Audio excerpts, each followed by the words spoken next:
Assalamu alaikum, dear students. As we are continuing with the topic asbestosis, we have discussed about what is asbestosis and what are its different types.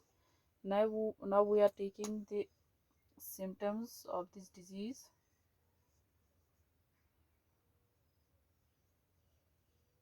Symptoms, diagnosis,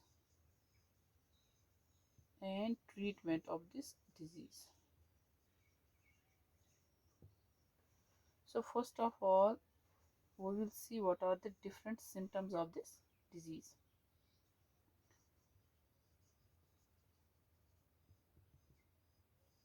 जैसे कि हमने पढ़ा कि जब asbestosis disease किसी person में spread होती है, at that time this disease it affects the lungs of that person.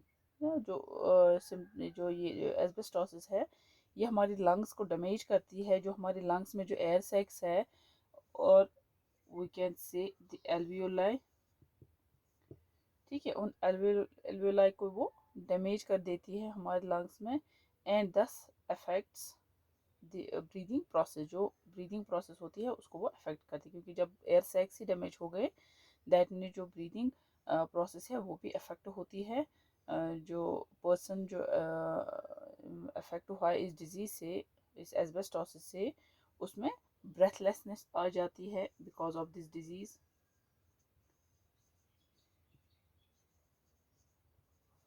Breathlessness, or it is also called dyspnea. Dyspnea means difficult in breathing.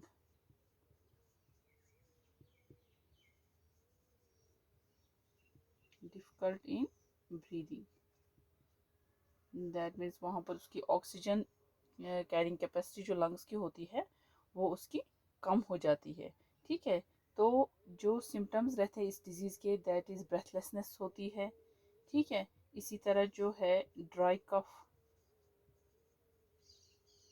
ये भी एक सिम्टम है इस डिजीज़ का. इसी तरह जो है क्रोनिक चेस्ट पेन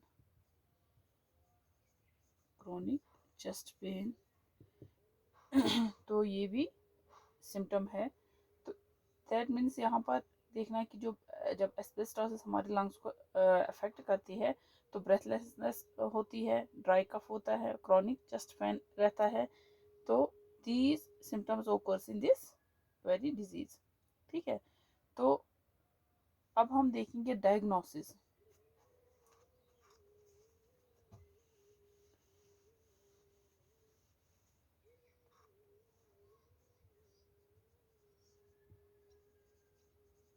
डायग्नोसिस क्या है इस डिजीज़ के लिए. फर्स्टली जब हम अफेक्ट होते हैं इस डिज़ीज़ से, या कोई पर्सन जो अफेक्ट हुआ है इस डिज़ीज़ से, ठीक है, उसको उसको अटेंड करना है, मतलब उसको डॉक्टर के पास जाना है, तो वहाँ पर उसको क्या डायग्नोसिस करेगा, क्या डायग्नोस डॉक्टर देगा, वो पहले ही बोलेगा उसको कि आपको एक्सरे करना है. तो यहाँ पर इस डिजीज़ के लिए जो डायग्नोसिस है, firstly it is the initial chest x ray.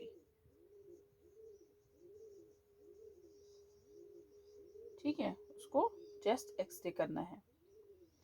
Secondly हम देखेंगे कि उसको HRCT भी बोला जाएगा कि वो उसको ये टेस्ट करवाना है. ये मतलब ये HRCT क्या मतलब है, इट इज़ हाई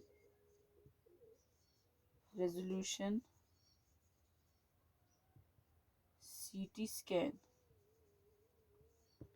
ठीक है, उसको ये भी बोला जाएगा कि ये आपको करना है. तो इससे क्या है, इन चेस्ट एक्सरे या HRCT से क्या होता है कि जो लंग्स है उसका हमें पता चलेगा कि इस डिजीज़ ने कितना अफेक्ट किया है लंग्स को. ठीक है, या कितना डैमेज हुआ है लंग इस डिजीज़ से. तो इन टेस्ट की वजह से वहाँ पर ये पता चलेगा. जो यहाँ पर HRCT जो किया जाता है, इससे क्या पता चलता है, हनी कॉम्ब लाइक स्ट्रक्चर बना हुआ होता है लंग्स में. सो हनी कॉम्बिंग स्ट्रक्चर बनता है इस वजह से, इस डिज़ीज़ की वजह से हमारे लंग्स में, तो वो HRCT की वजह से पता चलता है। तो ये भी डायग्नोसिस किया जाता है इस डिज़ीज़ के लिए, जिसको ये अफेक्ट करता है ये डिज़ीज़, उसको बोला जाता है कि उसको HRCT भी करना है। फर्स्टली उसको चेस्ट एक्सरे, फिर HRCT, ठीक है, और उसके बाद उसको PFT भी बोला जाता है करने के लिए। PFT means pulmonary function test.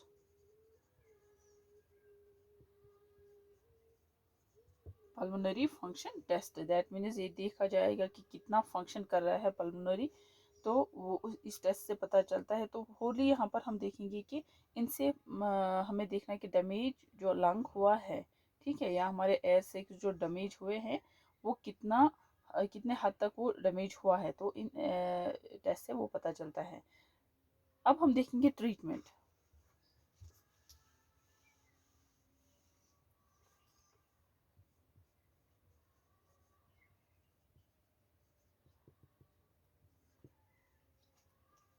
यहाँ पर आपको याद रखना है, मैंने पहले भी आपको बोला कि जब एस्बेस्टोस हम पढ़ रहे थे वहाँ पर मैंने आपको बोला it's a very dangerous disease, ठीक है। जब एस्बेस्टोस अफेक्ट करता है लंग्स को, किसी पर्सन को अफेक्ट करता है, तो वहाँ पर हमें याद रखना है कि ये जो डिजीज़ है इट इज़ नॉट क्यूरेबल,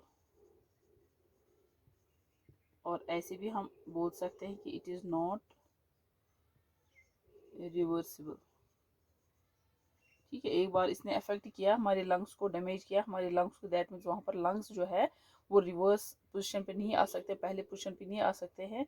एक बार वो डैमेज हो गए दैट मीन्स वो हो गए, वो क्योर नहीं हो सकते, ठीक है। तो इसलिए यहाँ पर बोला जाता है कि जो एस्बेस्टोसिस है ये बहुत ज़्यादा डेंजरस डिजीज़ है, ठीक है।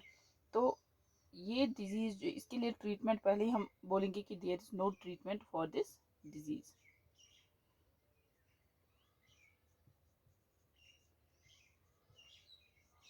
ठीक है।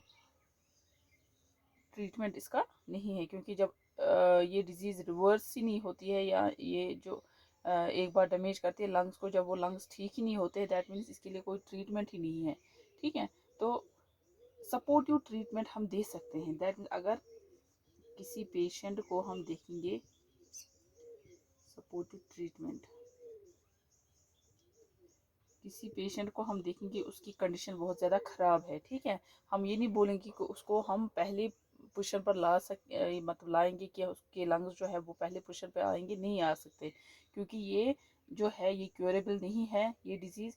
तो सपोर्टिव ट्रीटमेंट हम उसको दे सकते हैं जब उसकी कंडीशन ज़्यादा ख़राब होती है, कॉम्प्लिकेटेड कंडीशन होती है उसकी, तो उस टाइम हम उसको सपोर्टिव ट्रीटमेंट कर सकते हैं, हम उसको ऑक्सीजन सप्लाई कर सकते हैं, ठीक है। मतलब जितना टाइम हो सकता है उसको, ये जो ऑक्सीजन लेवल है वो डिक्रीज होती है वहाँ पे उस डिजीज़ की वजह से, तो ऑक्सीजन सप्लाई हम उसको कर सकते हैं। इसी तरह हम उसको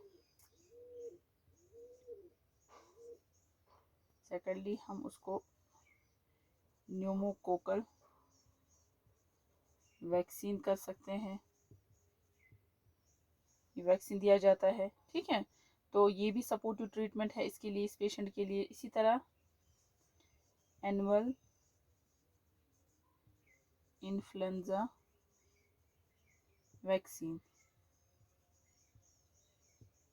एनुअल इन्फ्लुएंजा वैक्सीन, ये भी हम इसको ये वैक्सीन भी हम उसको एनुअली दे सकते हैं, मतलब जितना टाइम उसको फिर निकल सकता है, तो ये ट्रीटमेंट हम उसको कर सकते हैं।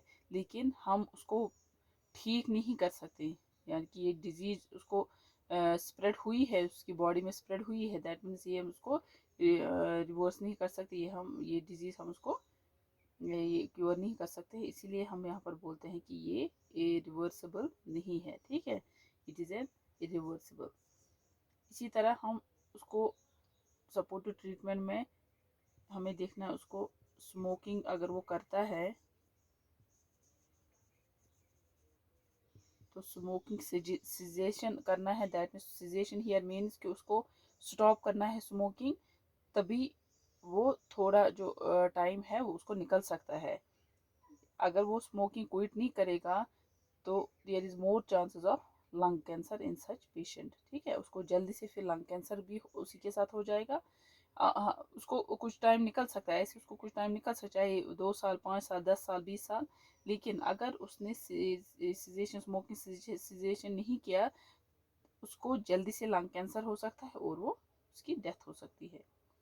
ठीक है, तो ये सपोर्टिव ट्रीटमेंट रहता है इसके लिए। तो अगर कॉम्प्लिकेटेड पोजीशन में होगा पेशेंट, तो उसके लिए हम सपोर्टिव ट्रीटमेंट ये कर सकते हैं। ऑक्सीजन सप्लाई, इसी तरह pneumococcal vaccine, animal influenza vaccine, smoking cessation. ठीक है,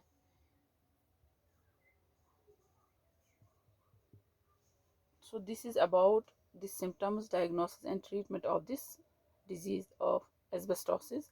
तो इसके साथ हमारा ये एस्बेस्टोसिस डिजीज़ जो है ये ख़त्म हुआ।